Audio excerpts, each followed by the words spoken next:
Hello everyone, welcome to wow ಏನು ರುಚಿ.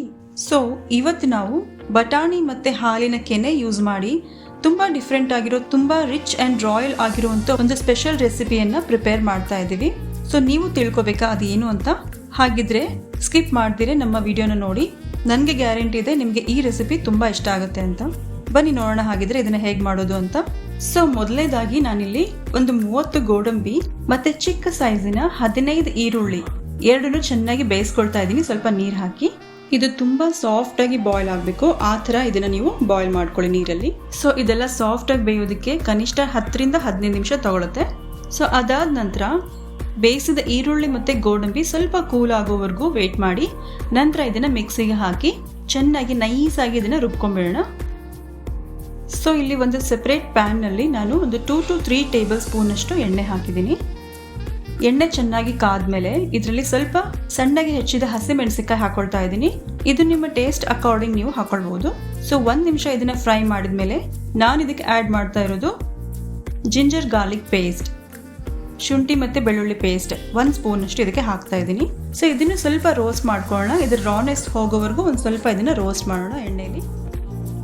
So 2 minutes ಇದನ್ನ ಫ್ರೈ ಮಾಡಿದ್ಮೇಲೆ ನಾನು ಇವಾಗ ಇದಕ್ಕೆ ಆ್ಯಡ್ ಮಾಡ್ತಾ ಇರೋದು ನಾವು ಆಗಲೇ ಗ್ರೈಂಡ್ ಮಾಡಿ ಇಟ್ಕೊಂಡ್ವಲ್ಲ ಆನಿಯನ್ ಮತ್ತು ಕ್ಯಾಶ್ಯೂ ನಟ್ಸ್ ಪೇಸ್ಟ್, ಅದನ್ನು ಇದಕ್ಕೆ ಸೇರಿಸ್ತಾ ಇದ್ದೀನಿ. ಸೊ ಇದನ್ನು ಹಾಕಾದ್ಮೇಲೆ ಒಂದು 2 ನಿಮಿಷ ಇದನ್ನು ಚೆನ್ನಾಗಿ ಫ್ರೈ ಮಾಡೋಣ, ಇದರಲ್ಲಿ ಸ್ವಲ್ಪ ಬಾಯ್ಲ್ ಬರೋವರೆಗೆ. ನನಗೆ ಈ ಪೇಸ್ಟ್ ಸ್ವಲ್ಪ ಥಿಕ್ ಅನ್ನಿಸ್ತಾ ಇದೆ, ಸೊ ಇದಕ್ಕೆ ನಾನು ಸ್ವಲ್ಪ ನೀರು ಆ್ಯಡ್ ಮಾಡ್ತಾ ಇದ್ದೀನಿ. ನಿಮಗೆ ಥಿಕ್ ಗ್ರೇವಿ ಇಷ್ಟ ಅಂದರೆ ನೀವು ನೀರು ಆ್ಯಡ್ ಮಾಡದೇ ಇದ್ರೂ ಪರವಾಗಿಲ್ಲ. ಸೊ ನೀರು ಹಾಕಿದ್ಮೇಲೆ 1-2 ನಿಮಿಷ ಇದನ್ನು ಚೆನ್ನಾಗಿ ಕುದಿಯೋದಕ್ಕೆ ಬಿಡೋಣ. ಇದಕ್ಕೆ ಸ್ವಲ್ಪ ರುಚಿಗೆ ತಕ್ಕನಷ್ಟು ಉಪ್ಪು ಕೂಡ ಹಾಕೊಳ್ತಾ ಇದ್ದೀನಿ. ಸೊ ಇಲ್ಲಿ ನೋಡ್ತಾ ಇದ್ದೀರಲ್ಲ, ಒಂದು 5 ಮಿನಿಟ್ಸ್ ಆಗಿದೆ, ಇದು ಚೆನ್ನಾಗಿ ಬಾಯ್ಲ್ ಆಗ್ತಾ ಇದೆ. ಸೊ ಇವಾಗ ನಾನು ಇದಕ್ಕೆ 1 ಕಪ್ನಷ್ಟು ಬಟಾಣಿ ಹಾಕೊಳ್ತಾ ಇದ್ದೀನಿ, ಹಸಿ ಬಟಾಣಿ. ಸೊ ಚಳಿಗಾಲದಲ್ಲಿ ನಮಗೆ ಸಿಗುವಂಥ ಹಸಿ ಫ್ರೆಶ್ ಬಟಾಣಿನ ನಾವು ವರ್ಷಗಟ್ಟಲೆ ಹೇಗೆ ಸ್ಟೋರ್ ಮಾಡೋದು ಅನ್ನೋ ವಿಡಿಯೋ ಕೂಡ ನಾನು ಅಪ್ಲೋಡ್ ಮಾಡಿದ್ದೆ ರೀಸೆಂಟಾಗಿ. ನೀವು ಇನ್ನೂ ಅದನ್ನು ನೋಡಿಲ್ಲ ಅಂದರೆ ಚೆಕ್ ಮಾಡಿ. ಸೊ ಈ ವಿಡಿಯೋನ ಲಿಂಕ್ನ ನಾನು ಡಿಸ್ಕ್ರಿಪ್ಷನ್ ಬಾಕ್ಸಲ್ಲಿ ಹಾಕಿದ್ದೀನಿ. ಅರ್ಧ ಸ್ಪೂನ್ನಷ್ಟು ಗರಂ ಮಸಾಲ ಹಾಕ್ತಾ ಇದ್ದೀನಿ. ಸೊ ಇದು ಟೋಟಲಿ ಆಪ್ಷನಲ್, ನಿಮಗೆ ಸ್ವಲ್ಪನೂ ಮಸಾಲ ಟೇಸ್ಟ್ ಬೇಡ ಅಂದರೆ ಬಿಡ್ಬೋದು. ಸೊ 3 ನಿಮಿಷ ಆದಮೇಲೆ ನಾನಿಲ್ಲಿ ಇದಕ್ಕೆ ಆ್ಯಡ್ ಮಾಡ್ತಾ ಇರೋದು ಸಣ್ಣಗೆ ಹೆಚ್ಚಿರುವಂಥ ಕೊತ್ತಂಬರಿ ಅರ್ಧ ಕಪ್ನಷ್ಟು. ನಾವು ಈರುಳ್ಳಿ ಮತ್ತು ಗೋಡಂಬಿನ ಮೊದಲೇ ಬೇಯಿಸಿರೋದ್ರಿಂದ ಇಲ್ಲಿ ತುಂಬ ಹೊತ್ತು ಈ ಗ್ರೇವಿನ ನಾವು ಬೇಯಿಸಬೇಕಾಗಿಲ್ಲ. ಜಸ್ಟ್ 2 ಮಿನಿಟ್ಸ್ ಇದು ಬಾಯ್ಲ್ ಬಂದ್ರೂ ಸಾಕು. ಸೊ ಜಸ್ಟ್ ಗ್ಯಾಸ್ ಆಫ್ ಮಾಡೋಕ್ಕೆ ಮುಂಚೆ ನಾನು ಇದ್ರಲ್ಲಿ ಆ್ಯಡ್ ಮಾಡ್ತಾ ಇರೋದು 3 ಟೇಬಲ್ ಸ್ಪೂನ್ನಷ್ಟು ಫ್ರೆಶ್ ಕ್ರೀಮ್.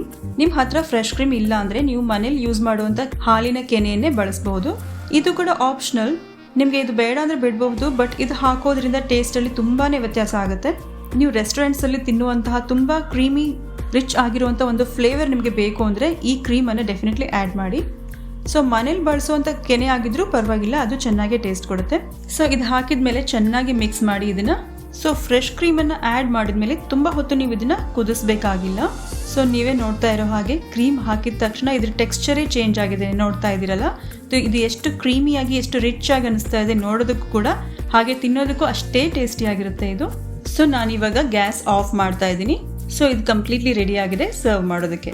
ಸೊ ಈ ಥರದ ಒಂದು ಪಲ್ಯನ ನೀವು ಕುಲ್ಚಾ, ಚಪಾತಿ, ನಾನ್ ಯಾವುದ್ರ ಜೊತೆಗಾದರೂ ಕಾಂಬಿನೇಷನ್ ಮಾಡ್ಬೋದು, ತುಂಬಾ ಚೆನ್ನಾಗಿರುತ್ತೆ. ಈವನ್ ಪ್ಲೇನ್ ರೈಸ್ ಜೊತೆಗೂ ನೀವು ಇದನ್ನು ಚೆನ್ನಾಗಿ ಕಾಂಬಿನೇಷನ್ ಮಾಡ್ಬೋದು. ನಿಮಗೆ ಇವತ್ತಿನ ನಮ್ಮ ಈ ರೆಸಿಪಿ ತುಂಬ ಇಷ್ಟ ಆಗಿದೆ ಅಂದ್ಕೊಂಡಿದ್ದೀನಿ. ಹಾಗಿದ್ರೆ ಎಂದಿನಂತೆ ನಮ್ಮ ವಿಡಿಯೋನ ಲೈಕ್ ಮತ್ತು ಶೇರ್ ಮಾಡಿ, ಹಾಗೆ ಸಬ್ಸ್ಕ್ರೈಬ್ ಮಾಡ್ಕೊಳ್ಳಿ ನಮ್ಮ ಚಾನಲನ್ನು ಇನ್ನೂ ಮಾಡದೇ ಇದ್ರೆ. Thank you so much.